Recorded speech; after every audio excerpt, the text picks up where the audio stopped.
Pin set a pin please go out అనుకుంటా ఏ colour choose చేసుకోవాలని చూస్తుందన్నమాట. ఇంగ మాది తోముడయ్యింది. మంచిగా ఇగ మమ్మల్ని కూసోబెట్టి మనం చూజ్ చేసుకున్న కలర్ బట్టి ఇట్లా నెయిల్ పాలిష్ పెడతారన్నమాట. అమ్మో! ఇట్లా సైలెంట్ గూసుడైతే మస్తు కష్టము. ఎట్లా కూసుంటారో గంటలు గంటలు. నేనైతే మాట్లాడుతూనే ఉన్నా. అయినా నాకు మస్తు బోర్ అనిపిచ్చింది. నెయిల్ పాలిష్ పెట్టించుకున్నాడేమో గానీ ఈమెకైతే మస్తు బేజారయిందనుకుంటా. నేను కాలు ఒక్క దగ్గర సక్కగా పెడతలేను. పందిలాగా మెసులుతూనే ఉన్నా. ఆమె చూడుర్రి పాపం ఎట్లా జరుపుతుందో. ఇంటికాడనే ఇట్లనే చేస్తే మా అమ్మ అయితే ఒక్క దెబ్బకి సెట్ చేస్తుండే నన్ను. ఇప్పుడు మేము మనసులో ఉన్న మాటలు ఇంటే మాత్రము మస్తు బూతులు ఇనబడతాయి. ఇంక కాళ్ళ కథ అయిపోయింది. ఇంక చేతులు చేపించుకోనికి వచ్చినామనమాట ఈడికి. అది చిన్నగా సూట్ కేస్ లెక్క ఉంది కదా! అందులో చెయ్యి యూవీ లైట్ కోసం అన్నమాట. ఆ గోర్లు ఒక లేయర్ ఏసుకొని అందులో పెట్టుకుంటుంది.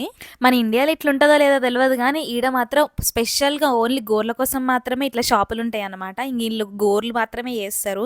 పెడిక్యూర్, మెనిక్యూర్ తప్ప ఇంకేం చెయ్యరు. అబ్బా! ఈ అందమైన చెయ్యి కోసమైనా మీ చెయ్యితోటి ఒక లైక్ ఏసుకోండ్రి.